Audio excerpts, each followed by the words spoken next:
Pak, saya ada project tentang sport education model. Nanti saya yang pertama saya mau minta izin untuk melaksanakan komunitas belajar Pak di sekolah ini, komunitas belajar. Jadi saya nanti sama guru-guru rekan sejawat saya mau pemaparan tentang sport education model. Saya akan melaksanakan di hari Jumat Pak, tanggal 15 November dari jam 10 sampai dengan selesai Pak. Jadi saya minta izin kepada Bapak untuk sosialisasinya itu. Terus yang kedua saya juga minta izin Pak untuk melaksanakan sport education model pada anak yang akan saya ampu nanti Pak, untuk melaksanakan proses tersebut gitu. Nah, gitu aja. Ya.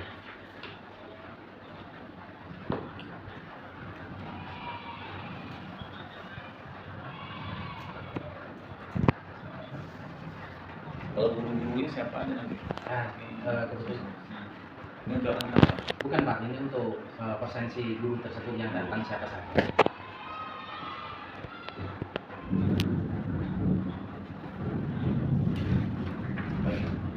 Coba. Jadi tujuannya apa ini? Ini tanya dulu satu, apa namanya?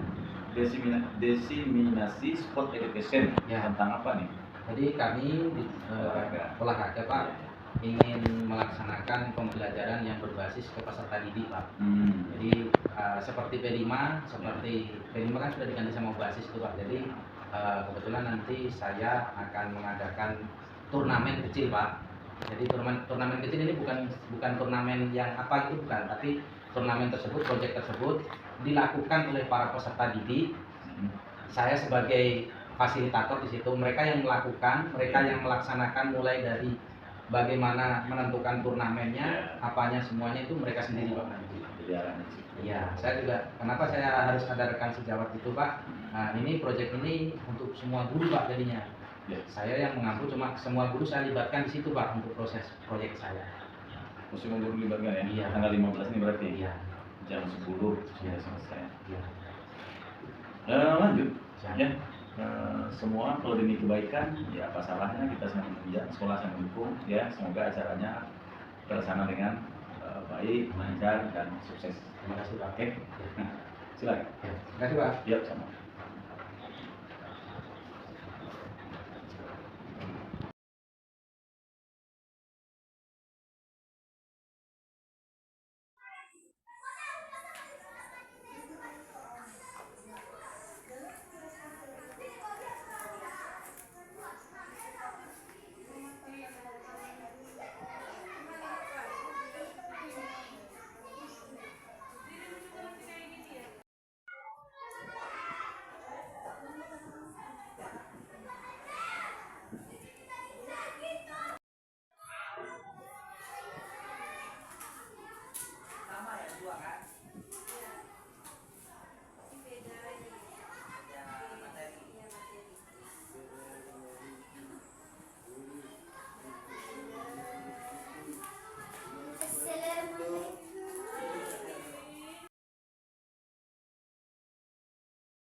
Baiklah, bismillahirrahmanirrahim. Dari Blitar ke Pulau Penyengat, naik sampan dayungnya satu. Jawablah salam dengan semangat.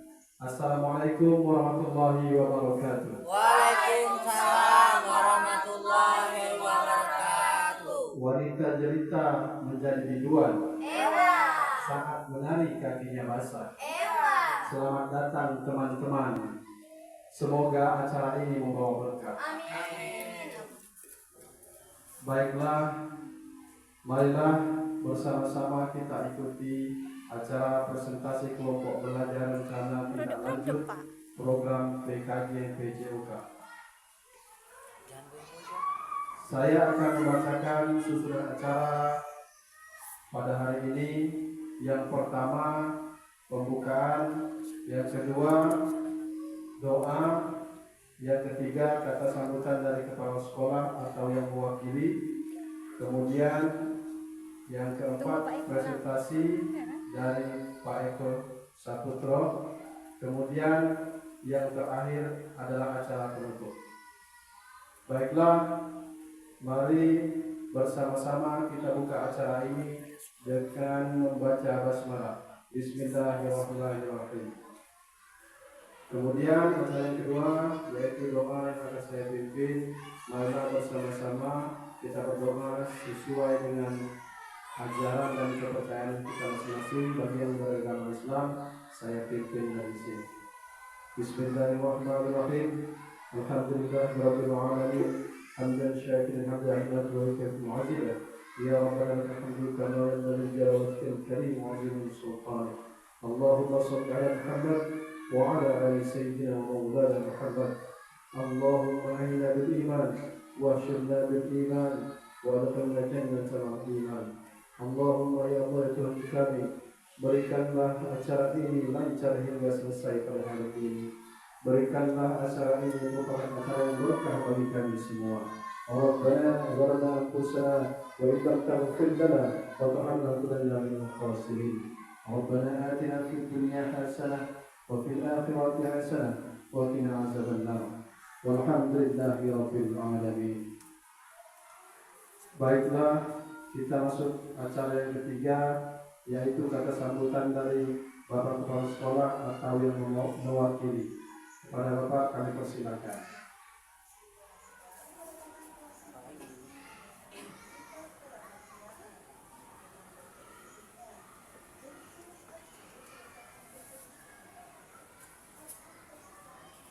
Bismillahirrahmanirrahim. Assalamualaikum warahmatullahi wabarakatuh. Waalaikumsalam warahmatullahi wabarakatuh. Alhamdulillah, saya ucapkan juga terima kasih kepada Bapak Ibu semua, terutama guru PJOK SDN 07 Batu Haji yang punya niat baik pada hari ini untuk melakukan inovasi baru di sekolah kita, dan saya berharap ini menjadi contoh, menjadi motivasi juga bagi guru-guru atau kombel yang lain. Dan saya berharap dengan adanya kombel olahraga PJOK di sekolah kita ini bisa mewujudkan apa yang menjadi cita-cita dari olahraga untuk anak-anak, ya, menjadi wadah bagi anak-anak menerapkan bakat-bakat mereka, menggali bakat-bakat mereka yang akhirnya menjadi orang-orang yang sukses dalam olahraga di Indonesia pada umumnya. Itu saja. Sukses buat kombel olahraga ke depan dan jaya selalu. Assalamualaikum warahmatullahi wabarakatuh. Waalaikumsalam warahmatullahi wabarakatuh. Terima kasih kepada Bapak Kepala Sekolah atau yang mewakili yang sudah menyampaikan kata sambutannya. Mudah-mudahan menjadi motivasi kita untuk berdepannya. Baiklah, acara yang selanjutnya yaitu presentasi dari Pak Eko Saputro. Kepada beliau kami persilakan.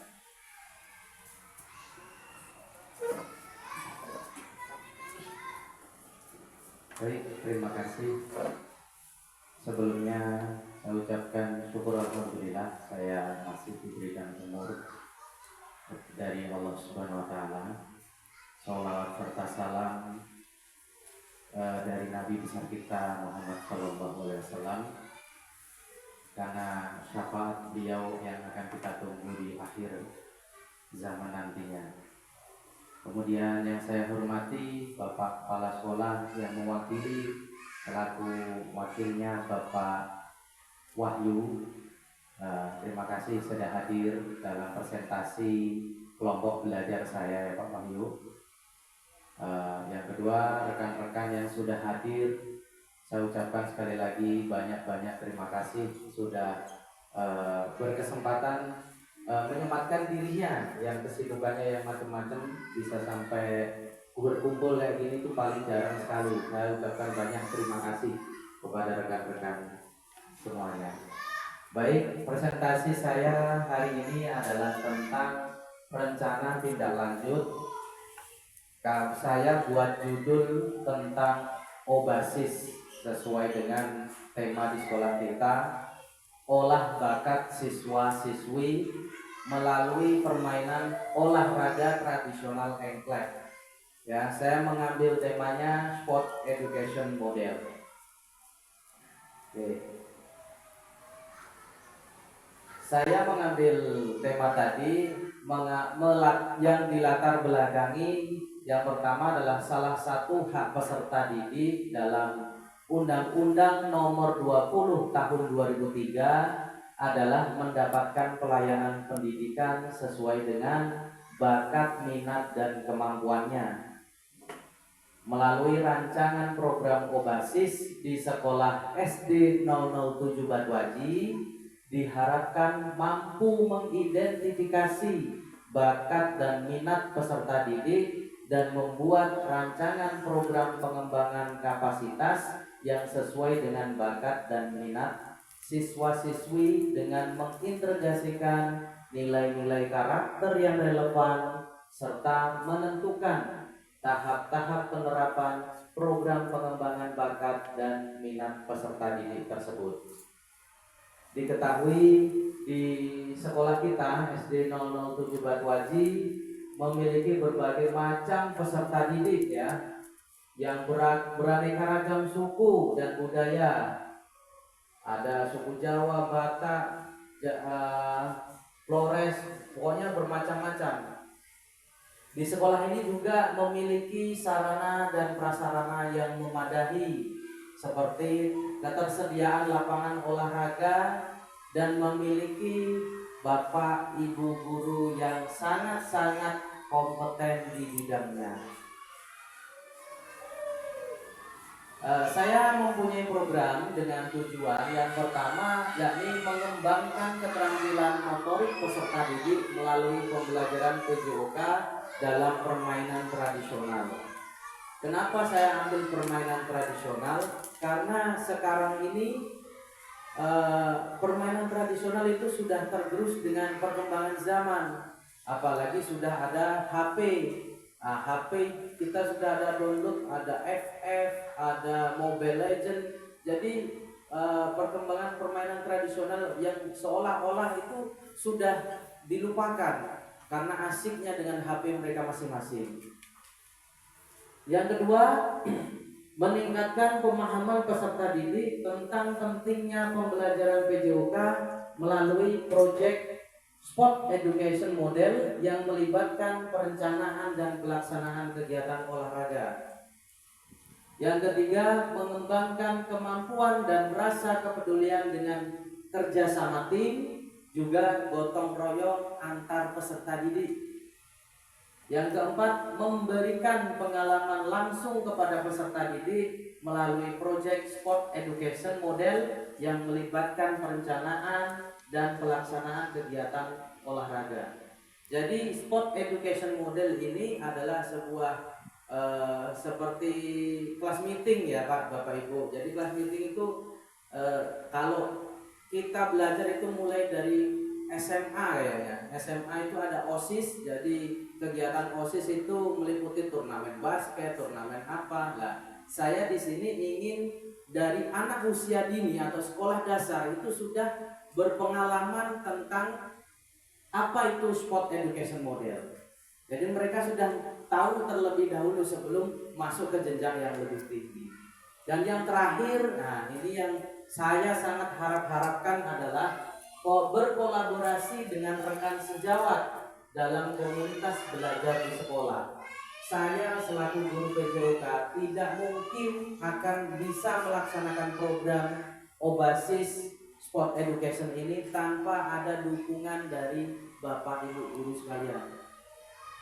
Saya seorang diri, tapi saya sangat-sangat miskin ilmu. Maka daripada itu saya butuh kolaborasi kepada Bapak Ibu semuanya. Oke, dari sini ada capaian yang akan kita peroleh. Capaian yang pertama yakni peserta didik mampu mempraktekkan juga melaksanakan dan memahami tugas masing-masing dalam permainan tradisional yang sudah ada sejak zaman dulu. Yang saya angkat di sini permainan engklek ya Bapak Ibu ya. Permainan engklek itu sudah pasti kita sudah pernah melakukannya, tapi belum tentu anak kita zaman sekarang itu tahu apa itu engklek. Engklek itu apa Pak ya? Nah, setahu mereka engklek itu sendal mungkin. Ya, dalam permainan peningkatan minat peserta didik terhadap aktivitas fisik dan menambah semangat minat dan menggalakkan kerjasama serta komunikasi antar peserta didik. SEM atau Sport Education Model juga berfungsi untuk membangun pemahaman peserta didik tentang budaya dan etika dengan harapan membentuk individu yang lebih bertanggung jawab dan beretika. Proyek SEM boleh diimplementasikan pada berbagai peningkatan kualitas pendidikan dalam memupuk gaya hidup aktif dan sehat dalam kalangan peserta didik.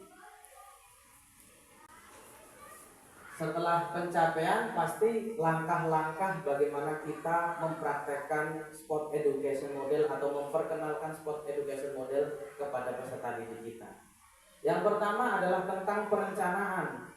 Jadi kita menentukan tujuan pembelajaran seperti meningkatkan keterampilan motorik, kerjasama tim atau pemahaman tentang nilai-nilai budaya, rancang sesi latihan dan pertandingan sesuai dengan tujuan tersebut. Jadi perencanaan yang matang kepada para peserta didik ya, dalam sport education itu dari mereka yang membuat rancangan itu mereka sendiri, yang memerankan juga mereka sendiri ya, yang aktor, pelatih mulai dari semua itu mereka sendiri. Kita sebagai seorang guru, apalagi guru PJOK, hanya memfasilitasi guru-guru mapel itu yang akan bertanggung jawab. Oh ini nak yang betul seperti ini nak contohnya seperti ini. Tapi mereka lah yang akan menjadi aktor utama dalam pembelajaran sport education model. Yang kedua, pembentukan tim. Bagilah peserta menjadi tim kecil-kecil untuk mendorong kerjasama dan tanggung jawab dalam kelompok. Setiap tim dapat memiliki peran seperti kapten, pencatat skor, atau pengawasan peralatan ya, seperti yang saya jabarkan di perencanaan tadi. Yang ketiga, pengajaran keterampilan. Ajarkan teknik dasar dan aturan permainan engklek pada semua peserta didik. Walaupun dia kategorinya hanya sebagai kapten, walaupun dia kategorinya hanya pencatat skor, tapi semuanya harus tahu permainan engklek yang bagus itu seperti apa. Kemudian ada latihan dan strategi. Berikan waktu bagi tim untuk berlatih dan mengembangkan strategi bermain. Jadi mereka dituntut untuk kesadaran mereka sendiri, kemauan mereka sendiri, bakat mereka sendiri yang akan keluar, yang akan kita latih sebagai bahan diskusi mereka sendiri. Yang berikutnya ada pertandingan. Pertandingan ini akan diselenggarakan, saya punya rencana setelah nanti kita habis ujian penerimaan rapor. Jadi SEM atau Sport Education ini akan saya nyatakan atau akan saya lakukan pada saat pembelajaran sudah selesai atau pada kelas meeting. Jadi anak itu akan pas kelas meeting sudah tidak berpikir tentang pelajaran lagi, dia memang fokus di tujuan dari pembelajaran sport education. Penilaian dan refleksi. Penilaian dan refleksi ini sangat penting. Yang pertama, penilaian ini adalah menilai seberapa jauh mereka bisa berkembang setelah melakukan pembelajaran sport education. Refleksi ini tentunya kepada diri saya pribadi sebagai seorang guru dan sebagai aktor atau anak didik kita. Jadi anak didik peserta didik kita juga merefleksikan dirinya, saya ini kurang apa, kurang seperti apa. Sebegitu juga gurunya, saya ini memberikan pemahaman ini sudah sampai mana kepada peserta didik saya. Kok ada yang belum matang, ada yang sudah matang, ada yang malah lebih matang atau kategorinya busuk. Busuk itu yang lebih bagus, intinya udah paling bagus itu busuk, ibarat kata kayak gitu. Yang terakhir adalah penghargaan. Jadi setelah melakukan pembelajaran SEM, di akhir sesinya itu pasti ada yang dinamakan tentang penghargaan atau kita lomba itu pasti ada pialanya, ada apanya, itulah yang dinamakan penghargaan. Berikan penghargaan atau pengakuan kepada tim atau individu yang menunjukkan semangat olahraga kerjasama tim dan kemajuan keterampilan. Dengan menerapkan langkah-langkah ini, permainan eklek dapat menjadi alat yang efektif untuk pendidikan olahraga yang tidak hanya mengembangkan keterampilan fisik, tetapi juga menanamkan nilai-nilai penting dalam kehidupan peserta didik. Hasil penerapan model sport education pada permainan eklek dapat memberikan pengalaman belajar yang lebih terstruktur dan menyenangkan bagi peserta didik. Kenapa seperti itu? Karena dari mereka sendiri, mereka yang berkembang, mereka yang merencanakan, mereka yang mengeksekusi, otomatis mereka sudah berpengalaman, langsung mendapatkan pengalaman. Mulai dari perencanaan, pelaksanaannya, tugas masing-masingnya seperti apa, mereka sudah berpengalaman langsung. Dalam model ini, siswa tidak hanya berperan sebagai pemain, tetapi juga dapat mengambil peran sebagai wasit, pelatih, atau manajer tim. Hal ini membantu mereka mengembangkan keterampilan sosial, kepemimpinan, dan juga tanggung jawab. Selain itu, sport education menekankan pada pembelajaran jangka panjang, di mana siswa berpartisipasi dalam musim permainan yang terdiri dari latihan, pertandingan, dan turnamen. Dengan demikian, siswa dapat lebih memahami strategi permainan, meningkatkan keterampilan motorik, serta memahami pentingnya kerjasama tim. Pada akhirnya, penerapan model ini dalam permainan tradisional seperti eklek dapat meningkatkan apresiasi terhadap budaya lokal. Jadi budaya lokal kita tidak akan hilang sekaligus. Struktur, program, dan rekan sejawat dalam komunitas belajar. Pembelajaran SEM akan menggunakan peserta didik fase C. Jadi saya akan menggunakan peserta didik ini dalam fase C, yakni kelas 5 dan kelas 6. Permainan dimodifikasi dalam sebuah pertandingan. Struktur program dimulai dengan fase persiapan, di mana siswa diperkenalkan pada aturan dan teknik dasar permainan eklek. Tahap ini melibatkan pembelajaran dan latihan yang dipimpin oleh guru. Ini di sini bukan hanya guru PJOK. Contoh, seorang wasit dan atlet itu mungkin saya yang akan mengajari mereka, yang akan memfasilitatori mereka. Tapi untuk membuat perencanaan seperti struktur organisasi itu butuh guru mapel yang lainnya, seperti guru mapel bahasa Indonesia. Makanya dari itu saya butuh rekan sejawat semuanya. Terus untuk memimpin doa, tidak mungkin guru olahraga juga. Ya bisa-bisa aja saya bisa baca doa atau apa. Tapi saya lebih minta tolong kepada guru agamanya. Jadi rekan sejawat ini saling berkolaborasi. Seperti itu Bapak Ibu. Setelah itu siswa dibagi menjadi tim-tim kecil yang akan berkompetisi satu sama lain dalam setiap tim, siswa dapat mengambil peran sebagai pemain, pelatih, wasit, atau manajer yang mendorong tanggung jawab dan kolaborasi.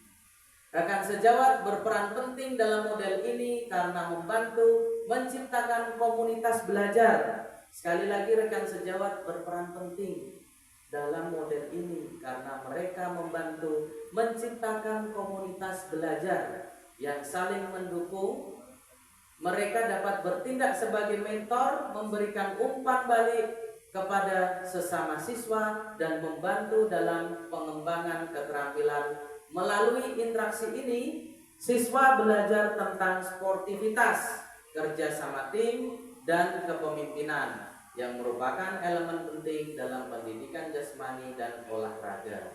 Dengan demikian, permainan engklek tidak hanya menjadi aktivitas fisik, tetapi juga sarana pengembangan sosial dan keterampilan interpersonal.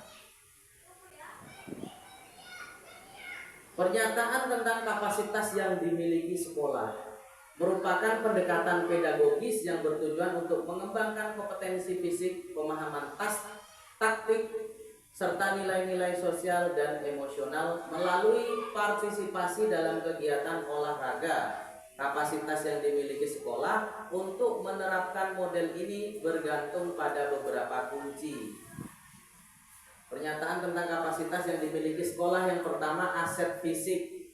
Kita sudah tahu ketersediaan fasilitas olahraga di sekolah kita mungkin belum sempurna, tapi sudah mendekati karena kita sudah punya lapangan, sudah punya gudang untuk penyimpanan peralatan olahraga. Di situ ada semua, ada musola yang notabene guru agama bisa belajar di situ untuk mengembangkan tentang keberagaman agamanya. Dan untuk lab fisika juga ada, lab fisika ya Pak di atas ya, atau lab kimia itu juga ada. Jadi minat mereka di mana itu nanti akan tercapai. Kemudian aset manusia. Sekolah memerlukan tenaga pengajar yang terlatih dan memiliki pemahaman mendalam tentang metode pengajaran berbasis olahraga. Aset finansial, dukungan dari pihak administrasi sekolah dan orang tua juga dimainkan peran penting dalam menciptakan lingkungan belajar yang positif dan inklusif. Nah, ini pasti sport education model ini tidak jauh-jauh dengan finansial juga Bapak. Jadi program saya ini juga butuh dukungan finansial dari Bapak Ibu gurunya, dari Bapak dan bosnya, kayak gitu Pak nanti. Seperti itu yang ingin saya paparkan. Aset lingkungan yang kedua adalah kurikulum yang fleksibel dan terintegrasi yang memungkinkan penyesuaian dengan kebutuhan dan minat siswa, juga diperlukan untuk pencapaian tujuan pendidikan olahraga yang komprehensif. Dengan kapasitas yang memadai, sekolah dapat membentuk siswa yang tidak hanya mahir dalam keterampilan fisik, tetapi juga memiliki kesadaran dan kerja tim, fair play, dan kesehatan pribadi. Nah, kita sudah ada di penghujung, yakni tentang rencana evaluasi. Yang pertama, model pendidikan olahraga untuk permainan engklek dapat dirancang dengan mempertimbangkan beberapa aspek penting. Yang pertama, tujuan evaluasinya kita buat pengembangan alat ukur yang sesuai, melibatkan guru dan siswa dalam proses evaluasi, mengadakan sesi diskusi kelompok, dan yang terakhir, analisis hasil evaluasi. Saya juga mengandai-andai terjadinya kemungkinan tantangan yang akan ada. Yang pertama, sumber daya dan fasilitas. Maksud saya dalam sumber daya dan fasilitas ini adalah saat saya akan melakukan proyek ini, sumber daya anak tersebut itu sudah sampai, pembelajarannya sudah sampai di situ belum. Terus fasilitas ya, kalau fasilitas sudah ada ya, di depan sudah ada lapangan, jadi kalau proyek SEM nanti hanya dibutuhkan lapangan, bukan hanya ya, tapi dibutuhkan lapangan untuk melakukan pembelajaran tersebut. Yang kedua, kemungkinan tantangan selanjutnya yakni tingkat partisipasi dan keterampilan siswa. Tingkat partisipasi dan keterampilan siswa juga saya tambahin lagi, juga tentang rekan guru sejawat. Sekali lagi, saya tidak akan bisa membuat proyek ini kalau tidak ada bantuan dari rekan sejawat sekalian. Siswa saya bisa saya atur, tapi rekan-rekan saya tidak ada yang mau membantu saya. Jadi proyek saya akan gagal dan sia-sia. Tidak akan terjadi proyek saya seperti ini. Maka daripada itu, kembali lagi, kolaborasi dengan rekan sejawat itu sangat-sangat saya butuhkan untuk mewujudkan proyek pembelajaran ini. Pengelolaan waktu. Biasanya kalau kita kan berpatokan dari jam 7 sampai kita pulang, padahal acaranya belum selesai. Kadang sehari itu belum selesai. Nah, kita bagaimana cara mengalokasikan waktu dengan baik, dengan benar. Terus yang terakhir adalah tantangan dalam penilaian pencapaian siswa. Itu biasanya tantangan dalam penilaian siswa ini ada yang dekat sama saya, bagaimana saya nilai, ada yang jauh sama saya nggak kenal anaknya, saya nilai bagaimana. Tapi kalau bisa saya akan menilai dengan prosedur yang bagus, prosedur yang tepat tanpa melihat individu tersebut bagaimana, tidak membedakan gendernya, tidak membedakan disabilitas atau tidaknya, atau tidak membeda-bedakan tentang apa agama yang dianut. Jadi semua isu-isu yang saya ingin buang. Jadi walaupun anak itu disabilitas, semuanya harus saya rangkul dan saya kembangkan. Tidak ada yang saya pilih-pilih, ini anak pinter, ini anak bodoh. Tidak. Ini semuanya harus berlaku pada anak tersebut. Baik, hanya itu saja pemaparan yang bisa saya sampaikan pada RTL saya atau rencana tindak lanjut saya. Kemudian untuk yang sesi yang lain saya kembalikan lagi kepada moderatornya. Oke, Bapak Ibu, terima kasih. Assalamualaikum warahmatullahi wabarakatuh.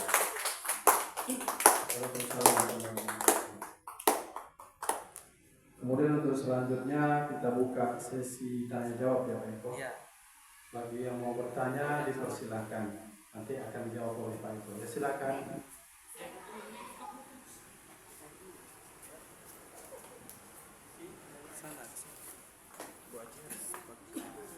Oke, terima kasih atas waktunya. Presentasi yang sangat luar biasa Pak Eko dengan olah bakat siswa melalui permainan olahraga tradisional EKA. Semua sudah dipaparkan sangat jelas dari mulai langkah-langkah programnya sampai dengan hasilnya. Dan yang ingin saya tanyakan di sini, untuk mengetahui program yang Bapak Eko buat ini, apa sih yang tidak lanjut yang Bapak lihat dari perkembangannya agar kita mengetahui perkembangan tersebut berkembang atau tidak, dan evaluasi kedepannya atau refleksi kedepannya itu seperti apa? Mungkin itu saja yang saya mau tanyakan. Terima kasih waktunya.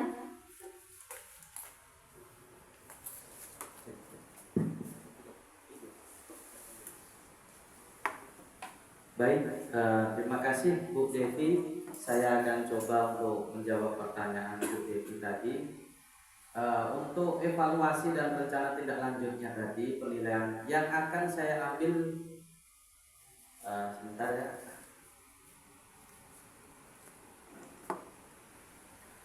Untuk mengetahui perkembangan anak tersebut, Bu, saya membuat dua jawaban, Bu. Yang pertama, nanti saya akan membuat jurnal bulanan saya, Bu. Jadi jurnal bulanan tersebut saya buat, kan saya setiap pembelajaran PJUK itu ada seperti penilaian bulanan itu juga kan, Bu. Jadi saya buat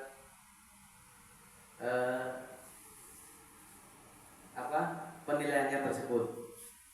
Yang maaf tadi yang kedua pertanyaannya apa, Bu? Untuk mengetahui evaluasinya atau refleksi kedepannya itu seperti apa yang Bapak gunakan? Biasa kan kita guru kan membutuhkan refleksi untuk kedepannya suatu program atau pembelajaran. Mungkin adakah refleksi atau evaluasi kedepannya yang Bapak buat seperti apa gitu? Oke, Bu, terima kasih. Untuk pembuatan refleksi saya, Bu, jadi saya sudah buat dari bulan kemarin ya, Bu ya. itu saya ada sebuah kotak saran ya, di setiap sudut kelas itu ada kotak saran. Jadi kotak tersebut itu dari siswa-siswa yang saya ajar sendiri ya. Setelah pembelajaran PJUK gitu kan, itu tuh kekurangan dan kelemahan saya kepada anak itu apa gitu. Mungkin Pak Eko banyak bercandanya, atau Pak Eko banyak marahnya, atau Pak Eko banyak tidak fokusnya. Itu saya bisa didapat dari saran dari kotak-kotak yang diisi oleh peserta didik tersebut, Bu. Jadi peserta itu menilai diri saya, kekurangan kelemahan saya itu apa. Kedepannya setelah saya mendapatkan saran atau kotak tadi ya yang ditulis tadi, saya kemungkinan ya pasti berubah, mengubah mindset saya yang tadinya mungkin saya ada yang bilang saya galak, mungkin saya akan lebih ramah.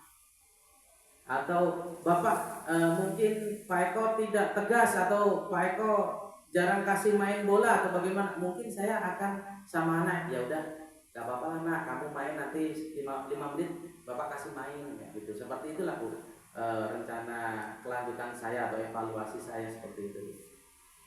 Oke, sangat luar biasa Pak. Terima kasih kepada Bapak yang membutuhkan introspeksi. Terima kasih Bu. Baiklah, karena sudah selesai sesi tanya jawab kita, selesai pula acara kita pada hari ini.